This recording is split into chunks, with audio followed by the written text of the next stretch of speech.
Welcome to 30 Minute Reviews. I am Adam on this rainy day that I'm recording a few episodes.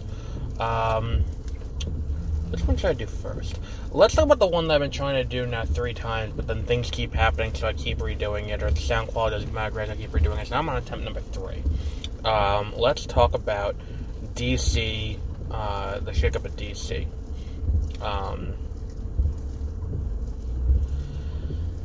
So, earlier last week, right? No, it wasn't earlier last week.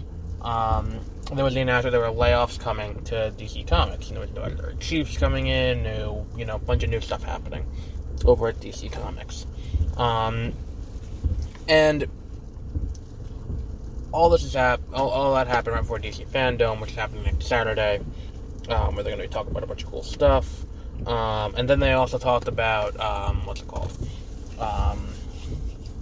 They also talked about they're now canceling a bunch of comics, too.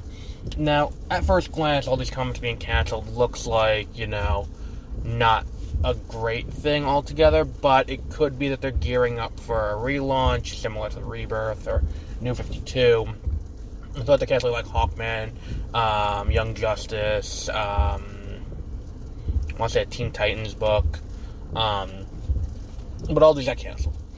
And I think that the issue is, I think what's going to end up happening is that there is oversight happening from their parent company. And when we say parent company, I mean DC is owned by Warner Brothers. Like, Warner Brothers owns them outright. And on top of that, Warner Brothers is owned by AT&T.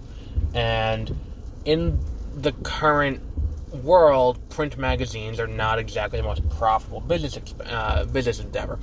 And we know that for a fact. And then it's like, if you look at what's happened over the last few months with the coronavirus, they haven't really been able to ship comics, and because they were strung on by Diamond, they couldn't digitally release comics for people to read. So there's kind of this lull happening.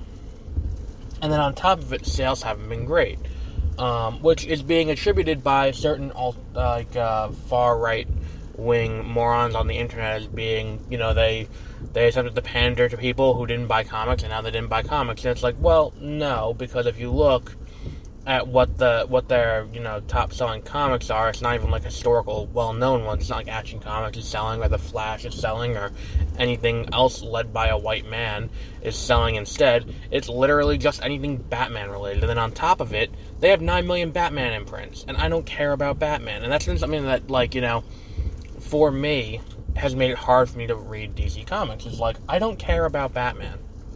I really don't. Like, looking at, if I'm going to, look at that, it's not something that grabbed me. I don't, care. It's like, I didn't care about White Knight. I don't care, it was a huge disappointment to me when they did Dark Knight's Metal, and they billed it as this crisis-level event in terms of multiversal impact, and it's like, oh, it's a Batman event now, where we have Batman took over the Justice League, and now there's an incursion coming. And now we have this new thing, Dark Knight's Death Metal, where it's like, alright, and now we have the Anti-Crisis, which is the next crisis, and now we have an incursion of this. And it's just such a missed opportunity, because we're getting more of this Batman who laughs, and more of, and they did Tales from the Dark Multiverse, and that was really cool.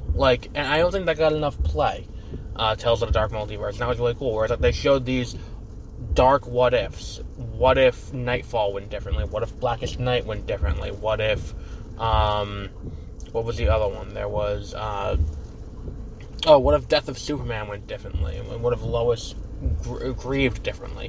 What if, the Judas Contract went differently? And all of these things just serve to create kind of an evil Justice League of authoritarian, messed up heroes and villains. So, the alternate version of,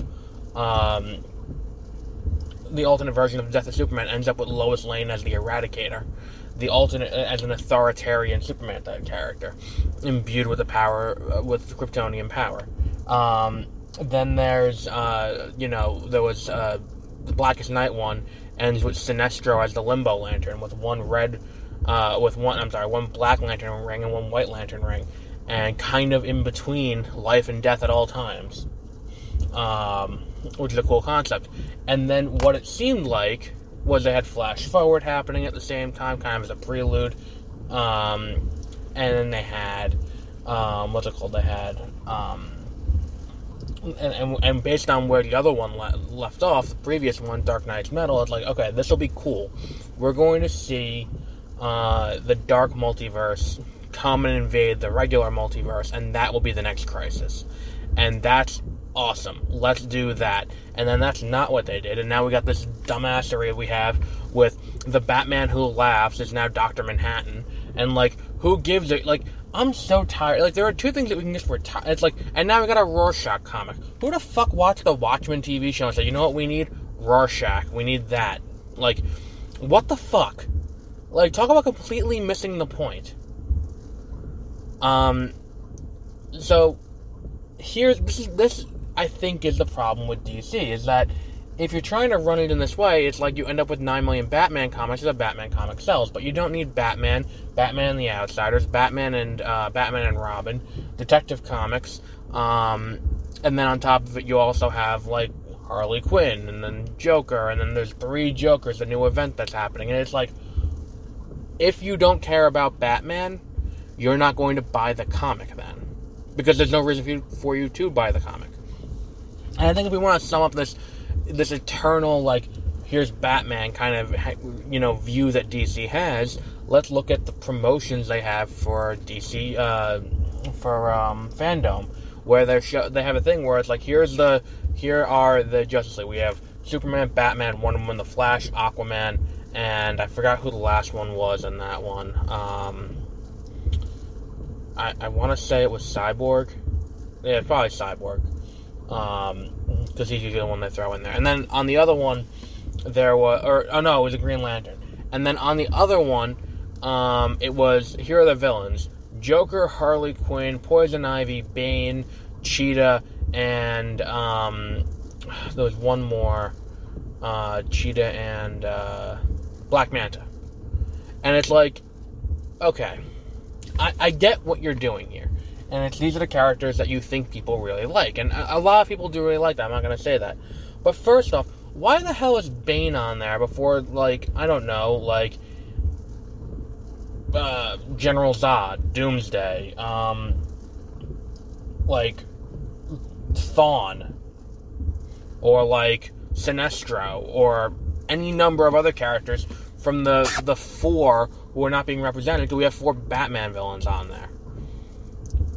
Like, it's fine that you want to use, you know, the Joker and Harley Quinn, because apparently they're marketable, because 2 of the biggest movies they've had recently have been, you know, like Suicide Squad, which is a very Harley Quinn-centric movie. Birds of Prey made a substantial amount of money and, you know, was well received by people who watched it, not just people online who were mad that there was a woman in a movie. And then, what was the other one? Joker had like a $20 million budget and made $800 million. And it's like, okay, great. Like, so obviously these are marketable characters, but they're looking at it in that lens, this lens of what can we do to make money at the box office. That's where we make more money, is we gotta make these characters more popular.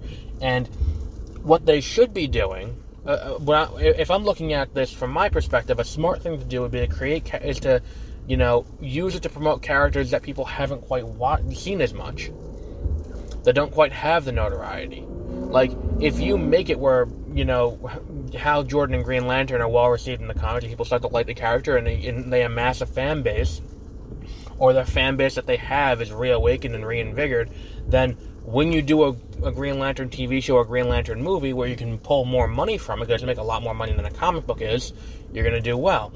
And it's this fear that people had that there was a certain company that bought a comic book company, and they were going to use it as an IP farm.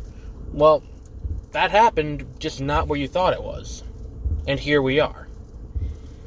And look, if there's a relaunch coming, that's great. Let's see the relaunch, let's see where we go. But as of right now, based on what we see, it's like canceling Hawkman and a bunch of other comics while we have, you know, like, Batman, and it's like, I don't give a shit about the amount, like, why is there so much Joker shit? I don't care about and if you don't care about these characters, there's nothing for you. There's no reason for you to read it.